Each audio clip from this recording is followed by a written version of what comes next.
por que o espaço escolar, né? Por que as escolas têm sido cada vez mais invadidas por empresas para a prática de publicidade infantil? Bom, primeiro porque tem a ausência dos adultos responsáveis, né? Então, as crianças estão desacompanhadas dos adultos responsáveis, dos pais e mães, das famílias, que são fundamentais, têm um papel fundamental de mediação do que pode e o que não pode ser visto, né? Então, é um espaço em que as crianças estão desacompanhadas. Para as empresas, é uma estratégia que dá muito certo, tem inclusive um livro que fala sobre isso de publicidade em escolas, como é uma estratégia que vem sendo cada vez mais adotada por especialistas em marketing, que é uma estratégia que é considerada pelos especialistas em marketing como a mais sofisticada e mais perniciosa, porque você transmite a mensagem para a criança de que a escola e os educadores dão credibilidade, confiam na marca e no produto que está sendo anunciado, justamente porque tem uma impossibilidade de identificação pelas crianças, então a criança não reconhece que aquilo não passa de uma brincadeira, de uma atividade lúdica, porque é justamente a estratégia comercial se confunde com o momento de aprendizagem, né, apresentado pela escola. Tem essa associação com eventos esportivos, brincadeiras, atividades educativas e de entretenimento. Como um impacto, eu acho muito importante falar que esse tipo de estratégia dentro do espaço escolar prejudica a política, a autonomia político-pedagógica da escola, das instituições de ensino. É super importante, sim, que as escolas, né, os educadores, as famílias falem sobre educação para o consumo, expliquem para a criança o que é publicidade, mas educação para o consumismo não pode ter lugar, né? Dentro do espaço escolar, não. Escola não é lugar de interesses comerciais, não é lugar de publicidade, e também acho que uma das razões de escolha das empresas pelo espaço escolar, de preferência das empresas pelo espaço escolar, é a difícil fiscalização pelos órgãos públicos, né? Diferente de um comercial de TV ou de uma publicidade no ambiente digital, você tem ali milhões de pessoas acompanhando e fica gravado, enfim, os órgãos públicos não estão, né, os defensorias, ministérios públicos, PROCONs não estão nesses espaços dentro das escolas, fiscalizando uma escola que recebeu ou não uma campanha publicitária. E aqui acho importante dizer que muitas vezes, a grande maioria das vezes, essas escolas recebem esse tipo de proposta justamente porque para essas escolas, que muitas vezes são carentes de conteúdos e atividades que são diferentes do cotidiano, né, acaba parecendo mesmo que é uma atividade educativa que vai ali complementar o currículo. Então, essa dificuldade até pelas escolas de reconhecer, tanto que a gente busca falar com professores, educadores, enfim, diretorias sobre isso, sempre num objetivo de formação e nunca de denúncia, nunca de exposição, porque realmente a gente acredita que as empresas que deveriam, em primeiro lugar, respeitar a legislação, né, que já existe, eu vou falar um pouquinho mais adiante. E sobre esse tema de publicidade infantil em escolas, eu queria trazer alguns documentos que apontam são documentos internacionais e também aqui nacionais, né, documentos brasileiros, que reforçam como a publicidade infantil em escolas ela é perniciosa e ela deve ser coibida por estados e autoridades, né? Então, eu trouxe aqui um relatório, que é um relatório sobre o impacto do marketing na fruição dos direitos culturais. É um relatório da ONU, da Organização das Nações Unidas. Esse relatório ele tem disponível no site do Criança Consumo, a versão digital, para quem tiver interesse em conhecer. E nesse relatório, a relatora ela recomenda que os estados adotem legislações, enfim, políticas que busquem proibir toda a publicidade comercial em escolas públicas e privadas, garantindo que os currículos sejam independentes dos interesses comerciais. Então, o relatório da ONU que fala sobre a abusividade da prática de publicidade infantil no espaço escolar. Esse relatório também fala, quando eu citei na parte de impactos da publicidade infantil, sobre interferência nas liberdades de pensamento, opinião e cultura. Esse relatório também fala bastante sobre isso, então é interessante para quem quiser conhecer. Ele também, inclusive, esse relatório ele é citado no material de vocês. Aqui os documentos nacionais. Então, o que a gente tem nesse tema no Brasil, atuações de órgãos públicos sobre o tema que buscam coibir essa prática de publicidade infantil no espaço escolar? Então, a gente tem uma nota técnica do Ministério da Educação, de 2014, que é contrária, né, a nota se mostra contrária à apropriação do espaço escolar por empresas. Tem uma atuação do Ministério Público do Estado de São Paulo, que também foi uma elaboração de uma nota técnica no mesmo sentido, contra a apropriação do espaço escolar por empresas, interesses comerciais. Do Ministério Público Federal, a gente tem recomendações de São Paulo, né? Recomendações de 66, 67 de 2014.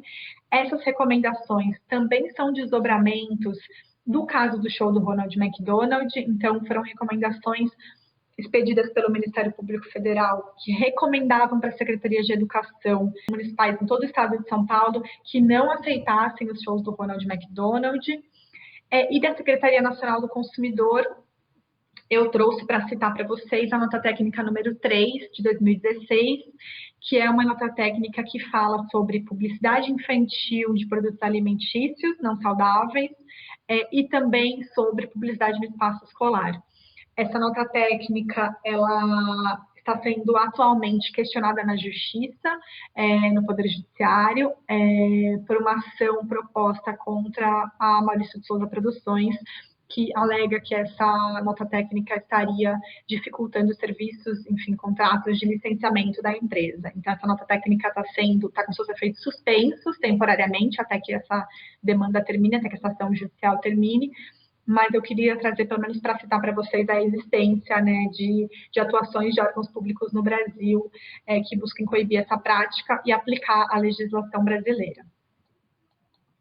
Aqui, eu queria trazer para vocês algumas reflexões sobre o discurso de culpabilização do indivíduo, né? Então, eu acho que no primeiro momento, quando a gente escuta um pouquinho falar sobre publicidade infantil, sobre sociedade de consumo, sobre práticas comerciais, eu acho que no primeiro momento, para muitas pessoas, o que vem em mente logo de cara é a responsabilidade das famílias, né? Então, de que as famílias têm um papel fundamental de dizer não, que as famílias têm um papel fundamental de explicar para as crianças que, enfim, outros hábitos de consumo devem ser adotados, que as crianças precisam aprender a pensar sobre publicidade.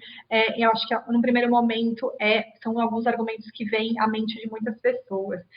Mas eu queria muito trazer para vocês sobre a importância da gente não culpabilizar as famílias e a responsabilização das empresas, né?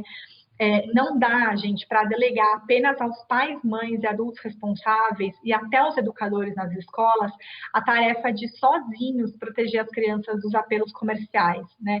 As empresas também têm responsabilidade na parte que lhe cabe, que é de cumprir a legislação brasileira, que eu vou falar mais um pouquinho adiante, então, de cumprir a lei e não direcionar a publicidade a crianças, né? A gente não pode esquecer que os adultos, né, todos nós adultos, também estamos sujeitos às pressões de marketing, né?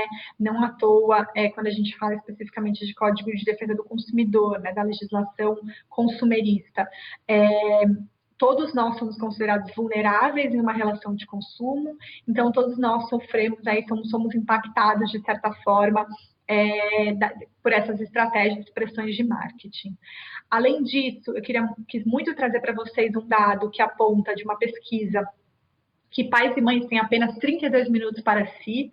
Então, essa pesquisa aponta, né, que a carga horária de trabalho elevada é uma das explicações para essa falta de tempo dos pais e mães para si, né? 32% dos pais afirmam que ficam no serviço até às 8 horas da noite, e entre os que trabalham em tempo integral, a média de tempo gasto cuidando das crianças diretamente é 18 horas por semana.